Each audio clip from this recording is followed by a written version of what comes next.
નમસ્કાર વિદ્યાર્થીઓ, આપ સૌનું સ્વાગત છે આપણા ઓનલાઈન સેશનની અંદર.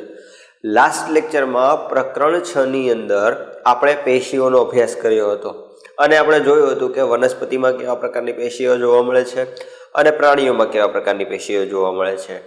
આમાંથી આપણી પહેલી પેશી એટલે કે વનસ્પતિ પેશીનો અભ્યાસ કર્યો હતો. આ વનસ્પતિ જે પેશી છે એ પેશીનું આપણે વર્ગીકરણ જોયું હતું. થોડું રિવિઝન કરી લઈએ વર્ગીકરણ માટે. વનસ્પતિ પેશીનું વર્ગીકરણ, કારણ કે વર્ગીકરણ કરવાથી આપણું પેશીનું જે વર્ણન છે એ સરળ થઈ જશે. તો સૌથી પહેલાં તો લખીએ વનસ્પતિ પેશી. આ વનસ્પતિ પેશી જે છે એ મુખ્યત્વે બે ભાગમાં વહેંચાયેલી છે. તો પહેલો જે પ્રકાર છે વનસ્પતિ પેશીનો એ છે વર્ધનશીલ પેશી, જેનો આપણે લાસ્ટ ટાઈમ અભ્યાસ કર્યો હતો. ઓકે, આના વિશે સમજી લઈએ. વર્ધનશીલ પેશી જે વનસ્પતિ પેશીના કોષો સતત રીતે કોષ વિભાજનની ક્ષમતા દર્શાવતા હોય તે પેશીને આપણે વર્ધનશીલ પેશી અથવા તો વર્ધમાન પેશીના નામે ઓળખીએ છીએ. વર્ધનશીલ પેશીની લાક્ષણિકતા એવી છે કે તે પેશીના કોષોનું કોષ કેન્દ્ર મોટા કદનું હોય છે, રસધાનીનો અભાવ હોય છે, કોષ દિવાલ પાતળી હોય છે અને કોષ રસ બીજા બધા કોષોની સરખામણીમાં વર્ધનશીલ પેશીમાં આવેલા કોષ રસ ઘટ્ટ હોય છે. પછી આપણે તેના સ્થાનના આધારે 3 પ્રકાર પાડ્યા હતા. તો પહેલો જે પ્રકાર હતો એ હતો અગ્રસ્થ વર્ધનશીલ પેશી. બીજો જે પ્રકાર હતો એ હતો પાર્શ્વીય વર્ધનશીલ પેશી. ત્રીજો જે પ્રકાર હતો તે હતો આંતરવિષ્ઠ વર્ધનશીલ પેશી. પહેલો હતો અગ્રસ્થ વર્ધનશીલ પેશી, બીજું હતું પાર્શ્વીય વર્ધનશીલ પેશી અને ત્રીજું આંતરવિષ્ઠ વર્ધનશીલ પેશી. અગ્રસ્થ જે વનસ્પતિના અગ્રસ્થ ભાગે એટલે કે ટોચના ભાગે આવેલા હોય, પ્રકાંડના ટોચે આવેલા હોય એને કહેવાય પરોહાગ્ર અથવા તો પ્રકાંડાગ્ર, અને મૂળના ટોચના ભાગે આવેલા હોય એને મૂલાગ્ર કહેવામાં આવે છે.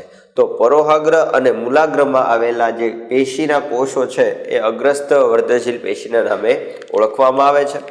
આ પેશીનું કાર્ય લંબાઈમાં વૃદ્ધિ કરવાનું છે. પછી છે પાર્શ્વીય વર્ધનશીલ પેશી. પાર્શ્વીય વર્ધનશીલ પેશી વનસ્પતિના પાર્શ્વ એટલે કે કિનારીઓની બાજુ આવેલું હોય અને આ સામાન્ય રીતે પ્રકાંડમાં પહોળાઈમાં એટલે કે દ્વિતીયક વૃદ્ધિમાં વધારો કરવાનું કાર્ય કરે છે. આંતરવિષ્ઠ વર્ધનશીલ પેશી બે સ્થાયી પેશીની વચ્ચે આવેલું હોય છે, બરાબર છે. એટલે કે પર્ણના તલ પ્રદેશમાં આવેલી જે પેશી છે એને આંતરવિષ્ઠ વર્ધનશીલ પેશી કહેવામાં આવે છે. ઓકે, હવે આપણે બીજો પ્રકાર જોઈએ વનસ્પતિ પેશીનો. પહેલો પ્રકાર હતો વર્ધનશીલ પેશી. બીજો જે પ્રકાર છે એને કહેવામાં આવે છે સ્થાયી પેશી. વનસ્પતિ પેશીનો બીજો જે પ્રકાર છે સ્થાયી પેશી, જે આજે આપણે સ્ટાર્ટ કરવા જઈ રહ્યા છીએ. ઓકે, સ્થાયી પેશી એટલે શું? જે પેશીના કોષો કોષ વિભાજનની ક્ષમતા દર્શાવતા નથી અને જે પેશીના કોષો વર્ધનશીલ પેશીમાંથી પરિવર્તન પામ્યા છે એટલે કે વિભેદન પામેલા છે. વિભેદન પામવું એટલે શું? વર્ધનશીલ પેશીમાંથી થોડા લક્ષણો બદલાવવા. તો વર્ધનશીલ પેશીમાં શું હતું? તો કોષ દિવાલ પાતળી હતી, કોષ કેન્દ્ર મોટા કદનું હતું અને કોષ રસ જે છે ઘટ્ટ હતો, રસધાનીનો અભાવ હતો. પછી એમાંથી થોડા લક્ષણમાં ફેરફાર થાય, કોષ વિભાજનની ક્ષમતા ગુમાવે એટલે કોષ કેન્દ્ર નાના કદનું થઈ જાય, કોષ દિવાલ ઘટ્ટ બની જાય, કોષ રસ પાતળું બની જાય અને રસધાનીની અંદર ખોરાકનો સંગ્રહ થવા લાગે. તો એનું શેમાં રૂપાંતર થાય છે? સ્થાયી પેશીમાં. તો કહી શકાય કે વિભેદન પામેલા વર્ધનશીલ પેશીને આપણે સ્થાયી પેશી કહીએ છીએ કે જે સ્થાયી પેશી કોષ વિભાજનની ક્ષમતા દર્શાવતા નથી. ઓકે, આ સ્થાયી પેશીમાં કોષોના પ્રકારના આધારે 2 પ્રકાર પડે છે, જે છે સરળ સ્થાયી પેશી અને બીજું જે છે એ જટિલ સ્થાયી પેશી છે. પહેલો પ્રકાર છે સરળ સ્થાયી પેશી અને બીજો જે પ્રકાર છે એ છે જટિલ સ્થાયી પેશી, સરળ સ્થાયી પેશી અને જટિલ સ્થાયી પેશી. હવે જે સરળ સ્થાયી પેશી છે એ એક જ પ્રકારના કોષોથી બનેલા છે. જે જટિલ સ્થાયી પેશીમાં એક કરતાં વધુ પ્રકારના કોષોથી બનેલા હોય, મતલબ જે કોષો છે એ કોષોનો પ્રકાર મતલબ અલગ અલગ પ્રકારના કોષો હોય. જોઈએ આપણે, આના મુખ્યત્વે 3 પ્રકાર પડે છે. પહેલું જે છે મૃદુતક પેશી, મૃદુતક પેશી. બીજું જે છે એ છે સ્થૂલકોણક પેશી,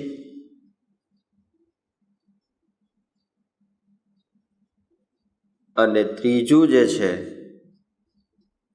એ છે દ્રઢોતક પેશી. આજે આપણે આ 3 પેશીનો અભ્યાસ કરવાનો છે: મૃદુતક, સ્થૂલકોણક અને દ્રઢોતક. જટિલ સ્થાયી પેશી, જે પેશીના કોષો એક કરતાં વધુ પ્રકારના બનેલા હોય એને આપણે જટિલ સ્થાયી પેશી કહેશું. એના પણ 2 પ્રકાર છે: જલવાહક પેશી અને બીજો જે પ્રકાર છે એ છે અન્નવાહક પેશી. તો આવું આપણે લાસ્ટ લેક્ચરની અંદર વર્ગીકરણ કર્યું હતું અને આપણે ભણ્યા પણ હતા. બરાબર છે. આજના લેક્ચરથી આગળ જોઈએ. વર્ધનશીલ પેશી જોઈ ગયા હતા, અગ્રસ્થ, પાર્શ્વીય, આંતરવિષ્ટ. અત્યારે સ્ટાર્ટ કરીએ સ્થાયી પેશી. તો લખીએ સ્થાયી પેશી.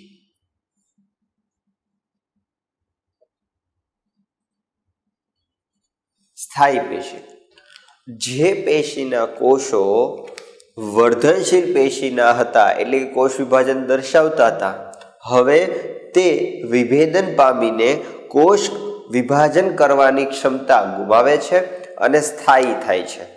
આ પેશીના કોષોને કહેવામાં આવે છે સ્થાયી પેશી. હવે સ્થાયી પેશીનો પહેલો જે પ્રકાર છે એ છે સરળ સ્થાયી પેશી.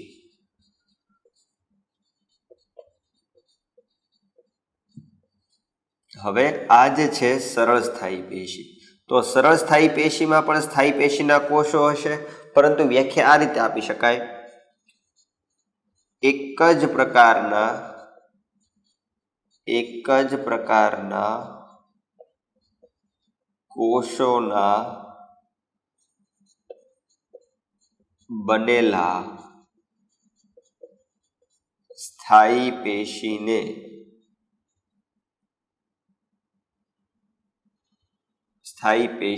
શું કહેવામાં આવે છે? સરળ સ્થાયી પેશી. મતલબ ઉદાહરણ તરીકે મૃદુતક પેશીમાં જેવા પણ કોષો હશે, આખી પેશીમાં બધા જ કોષો એક સરખા જ હશે. પરંતુ જલવાહક પેશી અને અન્નવાહક પેશીમાં એક જ પેશીમાં એકથી વધુ પ્રકારના કોષો હશે, જે આપણે નેક્સ્ટ લેક્ચરમાં અભ્યાસ કરવાનો છે. ઓકે, તો જોઈએ સરળ સ્થાયી પેશી. સરળ સ્થાયી પેશીમાં પહેલો જે પ્રકાર છે એમ છે મૃદુતક પેશી. મૃદુતક પેશી. મૃદુતક પેશી જે છે એ પેશી સામાન્ય રીતે સરળ રચના ધરાવે છે. જો લાક્ષણિકતા જોવા જઈએ તો પહેલા તો આપણે છે ને આનું સ્થાન કહી દઈએ. પહેલા તો આ ક્યાં આગળ આવેલી હોય? તો કે વનસ્પતિમાં પહેલા તો અધિસ્તરમાં આવેલી હોય. શેમાં આવેલી હોય? અધિસ્તરમાં આવેલી હોય. અને 2 પેશી વચ્ચે પૂરણકર્તા તરીકે આવેલી હોય. પૂરણકર્તા, પૂરક એટલે જોડવાનું કામ. જ્યાં ઘટતું હોય ત્યાં બીજું જોડવાનું કામ જે છે એ પૂરક પેશી કરે છે, એટલે કે મૃદુતક પેશી કરે છે. આથી તેને બીજું નામ પૂરક પેશીના નામે ઓળખવામાં આવે છે.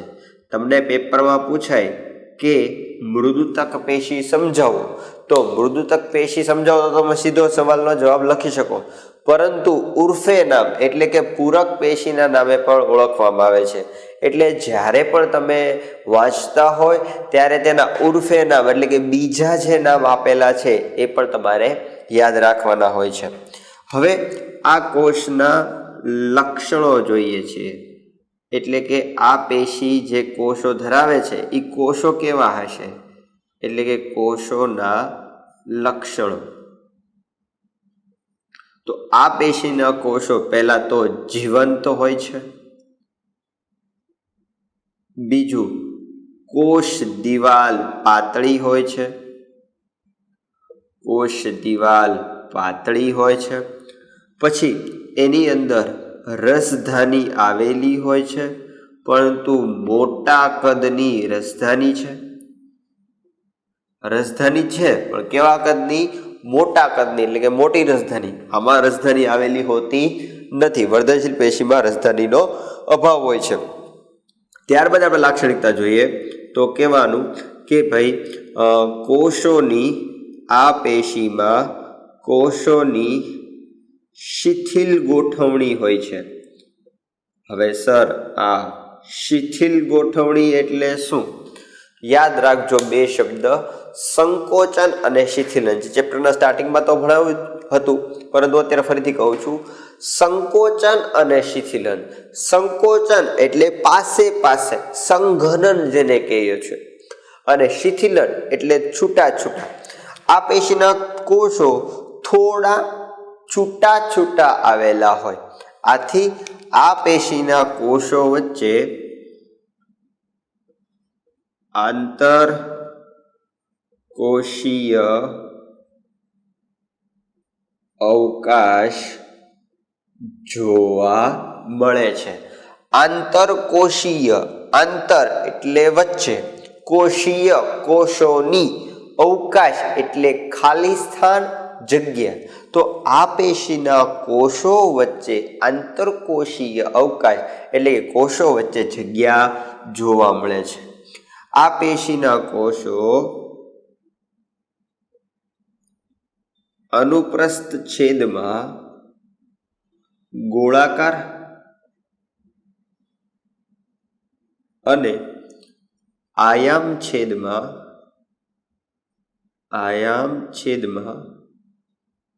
અનુપ્રસ્થ છેદમાં ગોળાકાર અને આયામ છેદમાં લંબચોરસ જોવા મળે છે.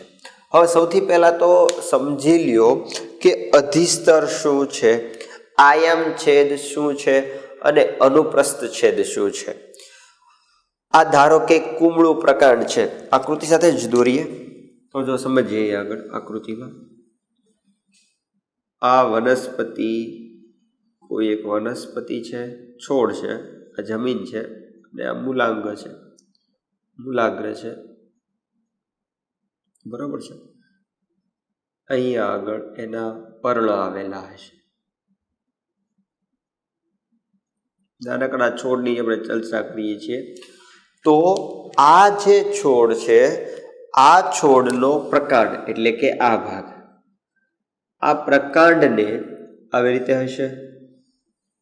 હવે આ પ્રકાંડને જો વચ્ચેથી કાપીએ, એટલે કે આવી રીતે, આ પ્રકાંડનો ભાગ છે એને આપણે જો વચ્ચેથી કાપીએ, અહીંથી કાપીએ અને પછી નિરીક્ષણ કરીએ તો ભાગ કેવો દેખાય? ગોળ દેખાય. તો આ આપણને આપે છે અનુપ્રસ્થ છેદ, કે જેને વિજ્ઞાનમાં તમે આડછેદ કહો છો. આ માર્કર હોય તો આને વચ્ચેથી કાપીએ તો ભાગ કેવો દેખાય? ગોળાકાર દેખાય.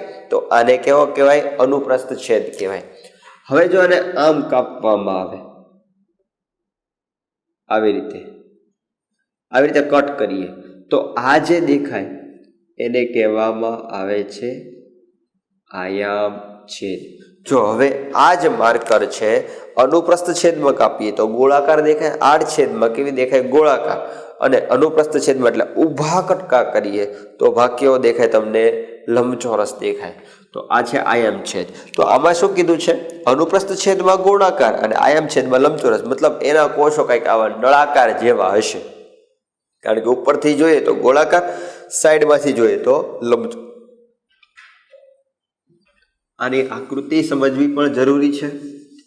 તો આકૃતિ દોરીએ મૃદુતક પેશીના કોષોની.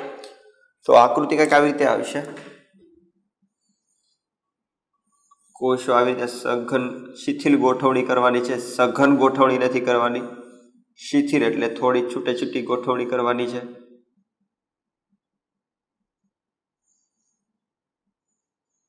બરોબર છે. તો આ જે તમને દેખાઈ રહ્યું છે, તો આ જે છે એ મૃદુતક પેશીનો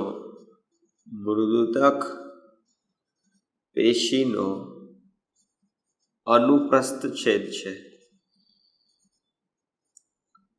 અનુપ્રસ્થ છેદ. હવે આપણે જોઈએ એનો આયામ છેદ. આયામ છેદ કેવી રીતે થશે? તો કે જો આવી રીતે થશે. સિમ્પલ છે.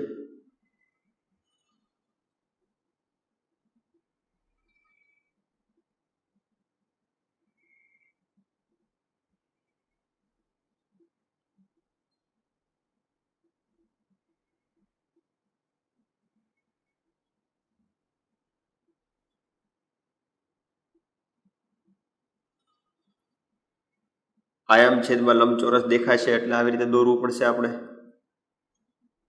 બરોબર છે. હવે લાક્ષણિકતા જોતા જઈએ. તો લાક્ષણિકતા એમ કીધું છે કે મોટા કદની રસધાની હશે, તો આપણે રસધાની દર્શાવી દઈએ. તો આ જે છે એ મોટા કદની રસધાની છે.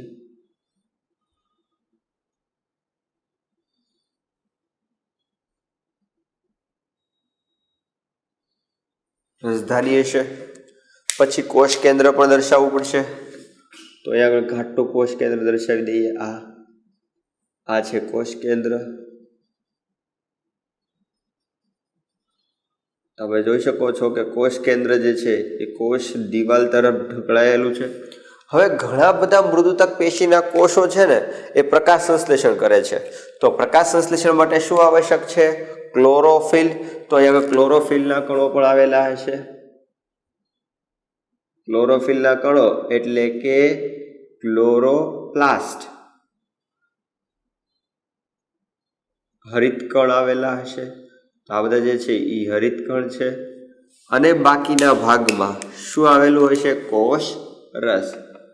તો આવી રીતે ટપકાઓ સ્વરૂપે તમે કોષ રસને પણ દર્શાવી શકો છો. તો આવી રીતે આપણે કોષ રસને દર્શાવી દેવાનું છે.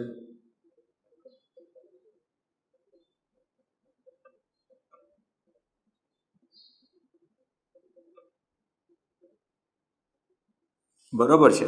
તો આ છે મૃદુતક પેશીનો આયામ છે. મૃદુતક પેશીનો આયામ છેદ. બરાબર છે. હવે નામ નિર્દેશન કરીએ. તો અહીંયા આગળ મોટા કદની જે રચના દેખાય છે એ છે રસધાની. મોટા કદની રચના જે દેખાય છે એ છે રસધાની. આ જે દેખાઈ રહી છે એ છે રસધાની. વચ્ચે જે દેખાઈ રહ્યું છે એ છે કોષ કેન્દ્ર. આસપાસના વિસ્તારમાં હશે કોષ રસ, કારણ કે બધી જ અંગિકાઓ દર્શાવતા હોય છે. કારણ કે કોષો કેવા કીધા છે? આપણને જીવંત કીધા છે. હજી આપણે ક્લોરોફિલ એટલે કે ક્લોરોફિલ દર્શાવી દેવાનું છે. આ લાલ રંગનું જે છે એ શું છે? ક્લોરોફિલ. તો આ રીતે મૃદુતક પેશીના કોષો આવેલા હશે. હવે તમારે બહુ અગત્યનું છે, મૃદુતક પેશી જે છે એના પ્રકાર પણ પડે છે. મૃદુતક પેશીના પ્રકાર પણ સમજવા આવશ્યક છે. એના મુખ્યત્વે બે પ્રકાર છે. પહેલું હરિત કણોતક પેશી, હરિત કણોતક પેશી. અને બીજું જે છે એ છે વાયુતક પેશી. હરિત કણોતક પેશી. તો જે મૃદુતક પેશીના કોષો ક્લોરોફિલ દર્શાવે છે, મતલબ આકૃતિમાં તમે ક્લોરોફિલ જોઈ શકો છો, તો આકૃતિના જે કોષો છે એ હરિત કણોતક મૃદુતક પેશીના પ્રકાર છે.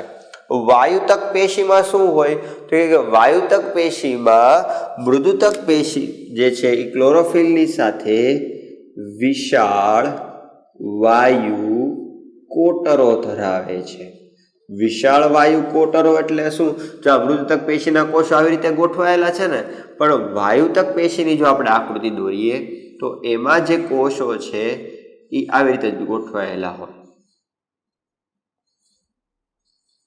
બરોબર છે।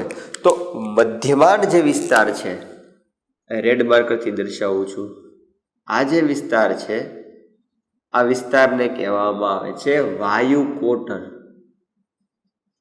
વાયુ કોટર એટલે કે વાયુઓનો વિનિમય કરવા માટેનું સ્થાન, વાયુઓનો સંગ્રહ કરવા માટેનું સ્થાન આવેલો હોય, એટલા માટે એનું વાયુતક પેશી નામ આપી દીધું। તો આ જે બે પ્રકાર હતા એ મૃદુતક પેશીના હતા। હવે આપણે થોડીક કાર્યોની ચર્ચા કરીએ। હવે જો પહેલા તો આપણે એમ કીધું કે પૂરક પેશી તરીકેનું કાર્ય કરે, પૂર્વનું કાર્ય કરે છે, તો આપણે એને મૃદુતક પેશીને પૂરક પેશી તરીકે પણ ઓળખીએ છીએ। બીજું, હરિત કણ ધરાવે છે એટલે કે ક્લોરોફિલ ધરાવે છે, તો એઓ પ્રકાશ સંશ્લેષણની ક્રિયા કરી શકે છે। તો બીજું કાર્ય શું થઈ ગયું? પ્રકાશ સંશ્લેષણનું કાર્ય કરે છે। વાયુતક પેશી વિશાળ વાયુ કોટરો ધરાવે છે, વાયુઓનો સંગ્રહ કરશે, સાથે સાથે વાયુઓનો સંગ્રહ કરે છે, એની સાથે સાથે પુષ્પ જે છે એટલે કે જલજ વનસ્પતિને તારક ક્ષમતા આપે છે। તારક ક્ષમતા આપે। સર, આ તારક ક્ષમતા એટલે શું? તમે કમળ જોયું હશે, કાદવમાં ખીલે છે, તો આવું કંઈક કમળ હશે, બરાબર છે। હવે કેવી રીતનું હોય છે? તો કે આ જે કમળ છે આ પાણી છે, તો આ પાણી ઉપર કમળ, કાદવ ઉપર કમળ આવેલું છે, સાથે સાથે એની અંદર પર્ણ આવેલા હશે, અને એ પર્ણ જે છે એ વિશાળ હશે, મોટા કદના હશે।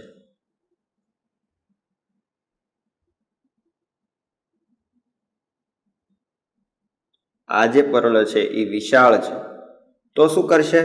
તો ઈ જે કમળ છે એને તરતા રાખશે, એટલે કે તારક ક્ષમતા આપશે। જલજ વનસ્પતિ એટલે કે જે કાદવમાં ઉગી નીકળે છે, અથવા તો જે પાણી ઉપર તરતી જોવા મળે છે, તો આ વનસ્પતિના પર્ણ છે એ પર્ણના કારણે મૃદુતક પેશી છે, અને જો આ પર્ણ છે, પર્ણમાં શું આવેલું હોય છે? મૃદુતક પેશી, અને આ મૃદુતક પેશી વનસ્પતિને શું આપે છે? તારક ક્ષમતા આપે છે।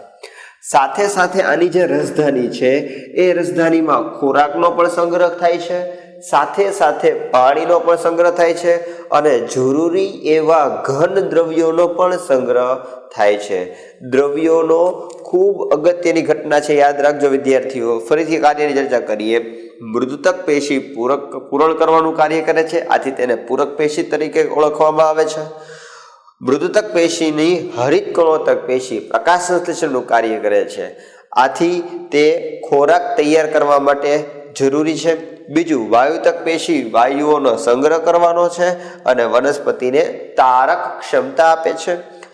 મૃદુતક પેશીની જે મોટા કદની રસધાની છે તે ખોરાકનો અને પાણીનો સંગ્રહ કરવા માટે આવશ્યક છે।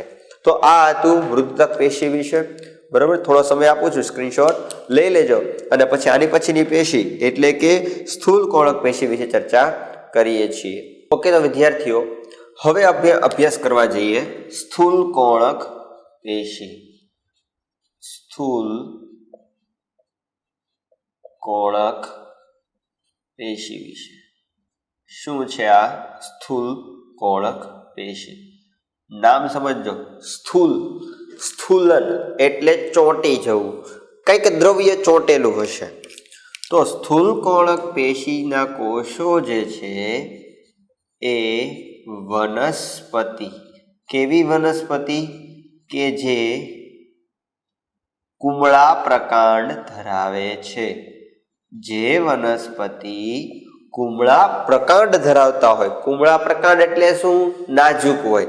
હવે તમને ખબર છે, લીલું પ્રકાંડ હોય ને એને તમે ખેંચીને મૂકો ને તો પાછું પોતાની મૂળ સ્થિતિ ઉપર આવી જાય, એને કહેવાય કુમળા પ્રકાંડ।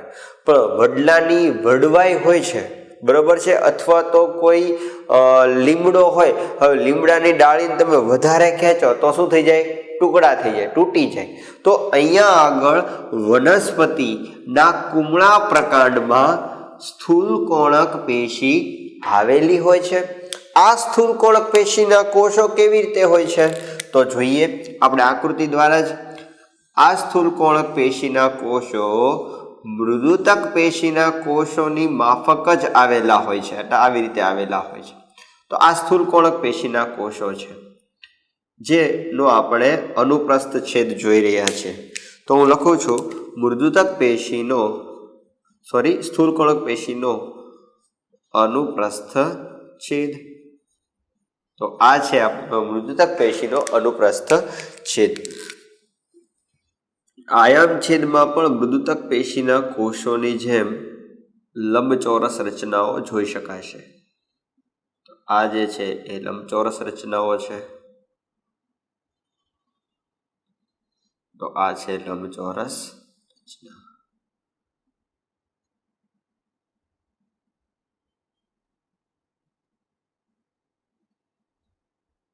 આ છે લંબચોરસ રચના.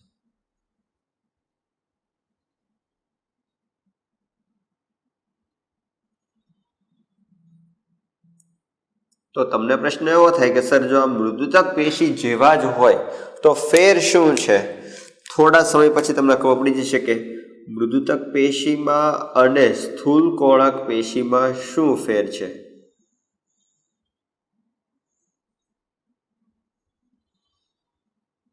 આ એની રાજધાની દોરી આપણે. હવે આપણે દર્શાવી દેવાનું એનું કોષ કેન્દ્ર. કોષ કેન્દ્રનો ઘટ્ટ ભાગ દર્શાવશું. તો આ ઘટ્ટ ભાગ જે છે એ કોષ કેન્દ્ર છે. ઘણી વખત આમાં ક્લોરોફિલના અણુઓ પણ આવેલા હોય છે, એટલે ક્લોરોફિલના અણુઓ પણ દર્શાવી દેવાના છે. આ ક્લોરોફિલના અણુઓ કે જે ક્લોરોપ્લાસ્ટમાં આવેલા હોય, તો આ ક્લોરોફિલના અણુઓ દર્શાવી દેવાના. કારણ કે કુમળા પ્રકાંડ હોય ને એ લીલા રંગના હોય છે, ને લીલા રંગના કોષો જે છે એ ક્લોરોફિલ ધરાવતા જ હોય છે. આથી આપણે ક્લોરોફિલ દર્શાવી દેવાનું. સાથે સાથે એક દ્રવ્ય નહીં ભૂલવાનું, કોષરસ. કારણ કે સ્થૂલકોણક પેશીના કોષો પણ મૃદુતક પેશીની માફક જીવંત હોય છે. તો આ જે છે આ બધા સ્થૂલકોણક પેશીના કોષો છે. આ બધા સ્થૂલકોણક પેશીના કોષો. બરોબર છે. ઓકે. તો ફેર શું છે? આયામ છેદમાં અને અનુપ્રસ્થ છેદમાં ફેર શું છે? અનુપ્રસ્થ છેદ અને આયામ છેદ. આયામ છેદ અને અનુપ્રસ્થ છેદમાં એટલો જ ફેર છે કે આ જે રચના જે છે ને એ છે આંતરકોષીય અવકાશ. તો આ આંતરકોષીય અવકાશમાં પેક્ટિન નામના દ્રવ્યોનું સ્થૂલન થયેલું હોય છે. શેનું સ્થૂલન થયેલું હશે? પેક્ટિન નામના દ્રવ્યો. હવે પેક્ટિન નામના દ્રવ્યો એ શેના બનેલા હોય?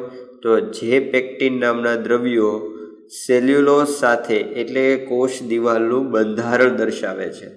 તો આ પેશીના જે કોષો છે એ કોષ દિવાલનું બંધારણ ધરાવતા દ્રવ્યોથી ચોટેલા હોય છે અને ખૂણાના ભાગે ચોટેલા હોય છે.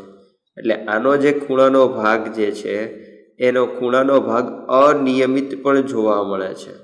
જો આ સ્થૂલન આપણે અહીંયા આગળ જોઈ શકીએ છીએ ચારે બાજુ, બરાબર, જ્યાં આગળ પેશી કોષો જોવા મળે છે ત્યાં આગળ. તો અહીંયા આગળ ક્યાં હશે? તો કે અહીંયા આગળ આ જે ભાગ છે ત્યાં પેક્ટિન હશે. આ ભાગમાં પેક્ટિન જોવા મળશે. અહીંયા આગળ આ ભાગમાં પેક્ટિન જોવા મળશે. આ ભાગમાં પેક્ટિન જોવા મળશે. આ ભાગમાં પણ પેક્ટિન જોવા મળશે. આ દરેક સ્થાને જ્યાં આગળ પેશી કોષો ભેગા થશે ત્યાં આગળ પેક્ટિન નામના દ્રવ્યોની જમાવટ થયેલી હશે. તો આ જે જમાવટ થવી કે ચોંટી જવું, તો આને કહેવામાં આવે છે સ્થૂલન થવું. તો પેક્ટિન નામના દ્રવ્યોનું સ્થૂલન થયેલું હોય. આથી વનસ્પતિને સ્થિતિસ્થાપકતા મળે છે તૂટ્યા વગર. સ્થિતિસ્થાપકતા એટલે શું? કોઈ પણ પદાર્થને વિકૃતિ આપો અને પોતાની મૂળ સ્થિતિ ઉપર આવી જાય તો આને કહેવામાં આવે છે સ્થિતિસ્થાપકતા. તો કુમળા પ્રકાંડ જે છે એ તૂટ્યા વગર વળી શકે છે, કારણ કે તેમાં પેક્ટિન નામના દ્રવ્યોનું સ્થૂલન થયેલું હોય છે. હવે આપણે જ્યારે પણ આકૃતિ દોરીએ ત્યારે નામ નિર્દેશન તો કરવું આવશ્યક જ છે.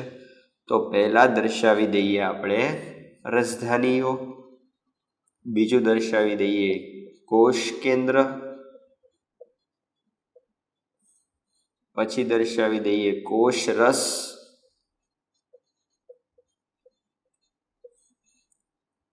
ત્યારબાદ દર્શાવી દઈએ ક્લોરોફિલ,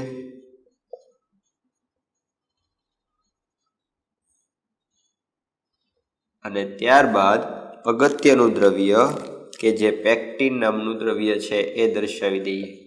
તમારી ટેક્સ્ટબુકમાં પેક્ટિન શબ્દનો ઉલ્લેખ નથી કરેલો, આપણે યાદ રાખીશું કે પેક્ટિન નામના દ્રવ્યોનું સ્થૂલન થયેલું હોય છે. તો મૃદુતક પેશીની માફક જ કોષો જે છે અનુપ્રસ્થછેદમાં ગોળાકાર, આયામ છેદમાં લંબચોરસ જોવા મળે છે, પરંતુ ખૂણાના ભાગે અનિયમિત આકારના જોવા મળે છે, કારણ કે દ્રવ્યોનું શું થયેલું હોય છે? સ્થૂલન થયેલું હોય છે. કોષો જીવંત હોય છે. આ કોષો જે છે યાંત્રિક મજબૂતાઈ આપે છે. વનસ્પતિને યાંત્રિક મજબૂતાઈ આપતા હોવાથી આ પેશીને જીવંત યાંત્રિક પેશીના નામે ઓળખવામાં આવે છે. તો સ્થૂલકોણક પેશી ન કે, પરંતુ તમને શું કે જીવંત યાંત્રિક પેશી સમજાવો. જીવંત યાંત્રિક પેશી સમજાવો. તો તમારે શેના વિશે દર્શાવવાનું છે? સ્થૂલકોણક પેશી વિશે. બરાબર છે. તો આ પેશી કોષોની ખાસિયત એવી છે કે વનસ્પતિના કોઈ પણ પ્રકારને મજબૂતાઈ તો આપે છે, કોષો જીવંત હોય છે, પ્રકાશ સંશ્લેષણનું પણ કાર્ય કરે છે, અને અધિસ્તરમાં આવેલા હોય, સૌથી બહારના સ્તરમાં પણ આવેલા હોય છે, અને પ્રકારને તૂટ્યા વગર એને સ્થિતિસ્થાપકતા આપે છે. આના ફરતે ક્યુટિકલનું પણ આવરણ હોય છે, જે આપણે આગળ જોઈશું. પણ અત્યારે એટલું યાદ રાખવાનું છે કે સ્થૂલકોણક પેશીમાં એટલો તફાવત છે મૃદુતક પેશીની સરખામણીમાં. માત્ર ને માત્ર પેક્ટિન જો આવી જાય, બરોબર, તો પણ ઘણો બધો ફેર પડી જાય છે. હવે બીજો જે પ્રકાર છે એની સાથે જ આપણે અભ્યાસ કરવાનો છે, જે છે દ્રઢોતક પેશી. સમજો બેટા, દ્રઢોતક પેશી. આપણે પહેલા અભ્યાસ કર્યો મૃદુતક પેશીનો, પછી સ્થૂલકોણક પેશી, અને હવે સરળ સ્થાયી પેશીનો ત્રીજો પ્રકાર કે જેનું નામ છે દ્રઢોતક પેશી.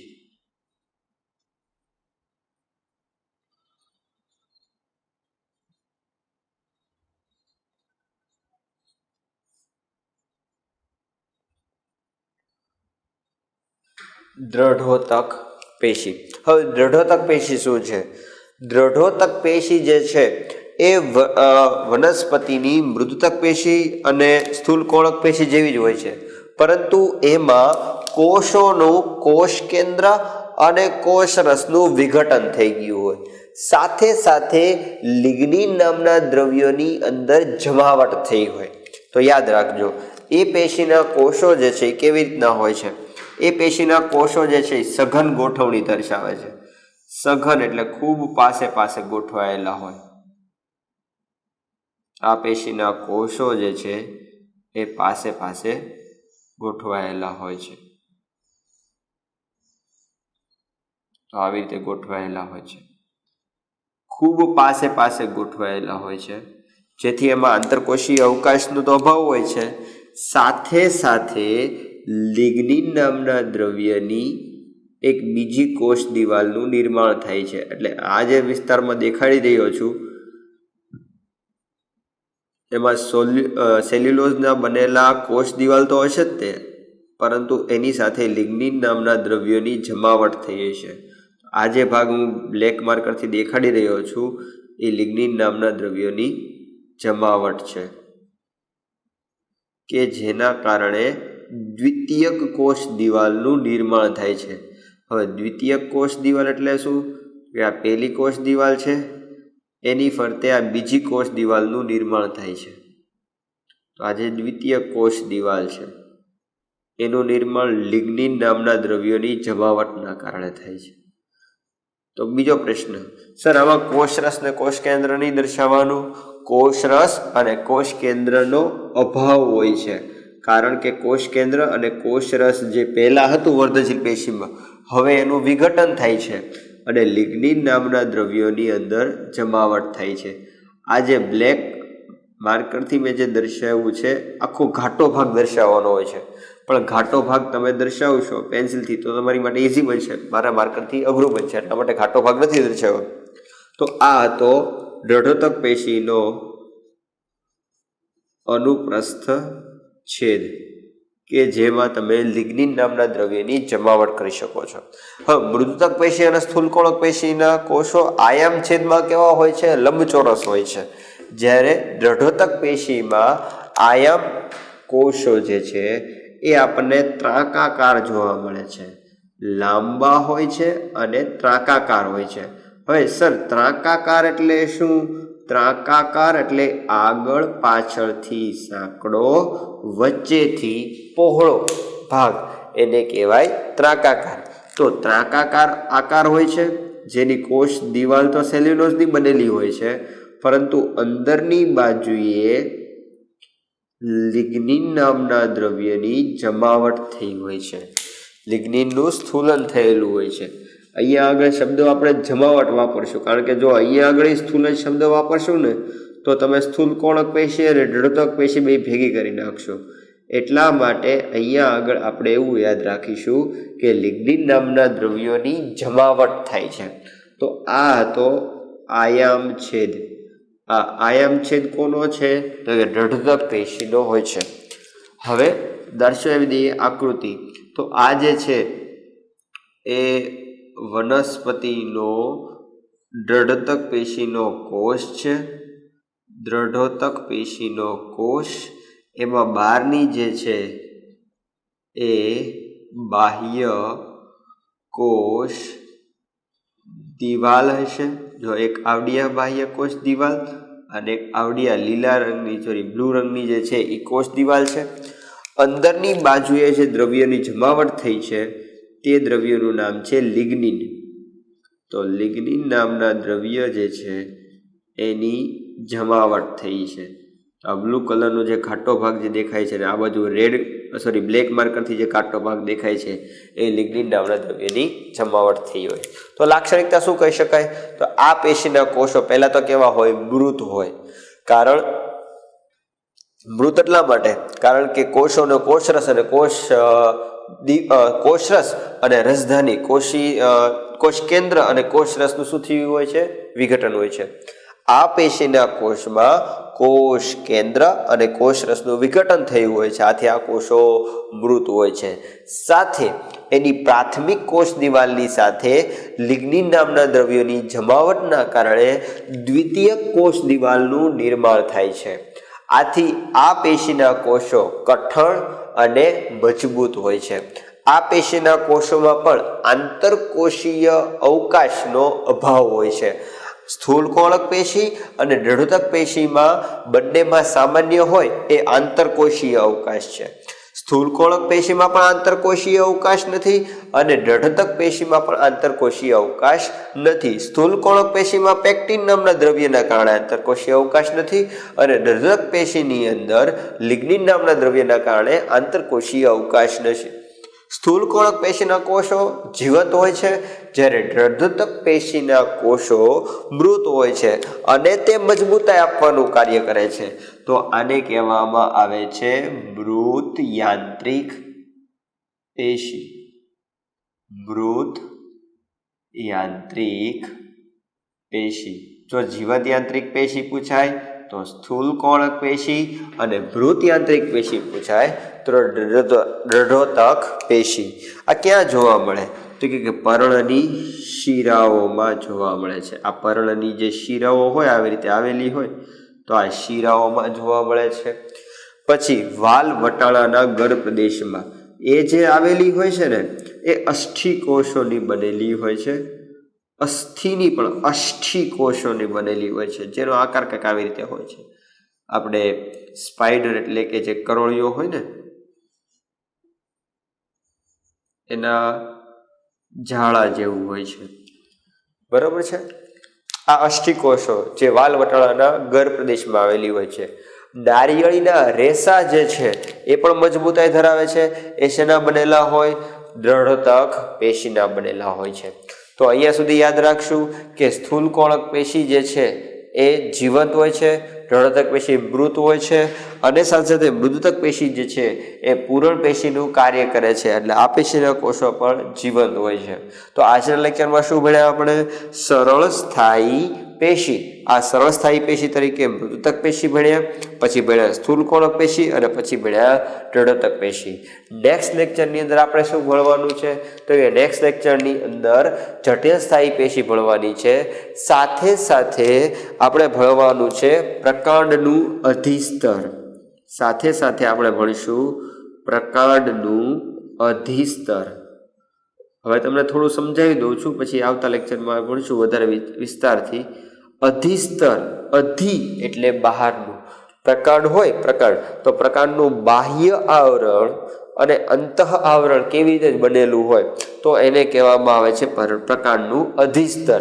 પ્રકાંડનું અધિસ્તર 9મા ધોરણમાં અભ્યાસ કરશું, અને પર્ણ જે છે એ પર્ણનું અધિસ્તર આપણે 10મા ધોરણમાં અભ્યાસ કરવાના છે. તો વિદ્યાર્થીઓ, આ 3 ટોપિક છે. આ 3 ટોપિક ખૂબ અગત્યના છે, કારણ કે જલવાહક પેશી અને અન્નવાહક પેશીમાં પણ મૃદુતક પેશી અને દ્રઢતક પેશી આવેલા જ હોય છે. ત્યારે હું ફરીથી યાદ કરાવીશ કે મૃદુતક પેશીની લાક્ષણિકતા આ હતી, દ્રઢતક પેશીની લાક્ષણિકતા આ હતી. તો ત્યારે આ જલવાહક પેશી અને અન્નવાહક પેશી ભણવા માટે પણ મૃદુતક પેશી, દ્રઢતક પેશી અને સ્થૂલકોણક પેશી યાદ રાખવી જરૂરી છે. તો અહીંયા સુધી રાખીએ. નેક્સ્ટ લેક્ચરમાં આપણે આગળ અભ્યાસ કરશું. ત્યાં સુધી વિદ્યાર્થીઓ ઘરે રહેજો, સુરક્ષિત રહેજો, રોજનું રોજ હોમવર્ક કરજો. અસ્તુ.